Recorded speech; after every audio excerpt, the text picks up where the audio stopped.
Good morning everyone, this is Sandhya and welcome back to the channel. Today is Tuesday 20th of Jan and in this video we'll quickly cover the market recap, key news, sector performance based on the Ichimoku indicator, corporate results and global cues.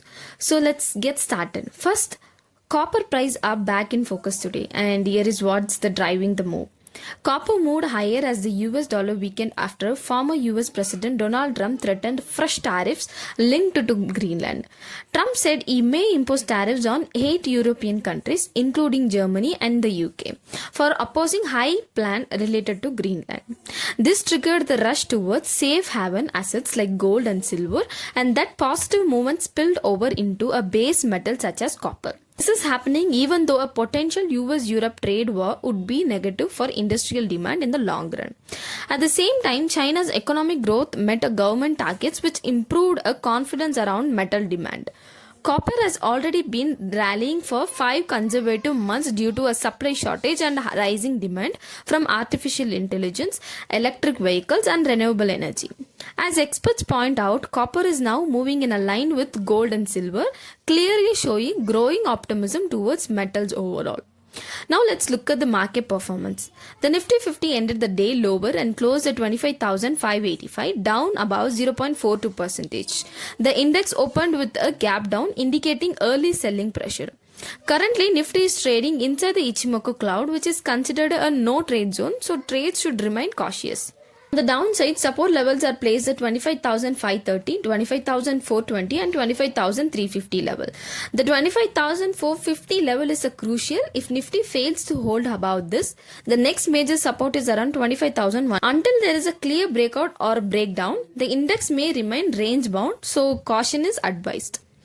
Now opening to corporate result, Hindustan Zinc reported a strong Q3 performance and beat Bloomberg estimates across key parameters. Revenue came in a higher than expected, supported by the better zinc and silver prices. Net profit also executed estimates, showing a strong year-on-year and quarter growth, helped by a higher realizations and better cost control. Because of this earnings beat, the stock reacted positively after the results and outperformed the broader market. Investors welcomed the strong profitability and outlook, leading to a favorable reaction in the stocks. Look at the sector performance on the daily chart. FMCG, auto and financial services were the bullish sector today. FMCG stocks gained as investors moved towards defensive names amid market uncertainty. Auto stocks saw a buying on exceptions of stable demand on better margins, while financial services benefited from selective buying in banks and NBFCs. On the other hand, realty, oil, IT, media, pharma and infra sectors remained under pressure. Realty stock declined due to profit booking after recent rallies. Oil stocks fell because of volatile crude price and global uncertainty. IT stocks were weak due to concerns over global growth and subdued tech spending. Pharma stocks saw a selling because of regulatory concerns and the lack of fresh triggers, while infra and media stocks corrected on valuation, concerns and cautions investor sentiment. Overall, today's sector clearly showed a sector rotation with money moving into a defensive and financials.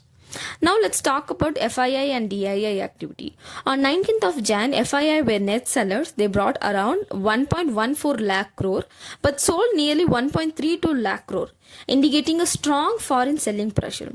On the other hand, DII supported the market by purchasing about 1.29 lakh crore and selling around 1.09 lakh crore, making them a net buyers for the day. Looking at the month-through data, FIIs have sold roughly 26,000 crores so far in Jan, while DII have bought around 34,000 crore. In simple term, foreign investors remain cautious, but domestic institutions continue to provide support to the market. I have also attached the market top gainers and losers for the day for your reference. This video is for educational purposes only. I am not a SEBI registered advisor, so please do not make any investment decision based on this content. If you found this video useful, please like, subscribe to the channel and leave a comment. Your support really motivates me to do the research and bring a better content for you. See you in the next video. Bye.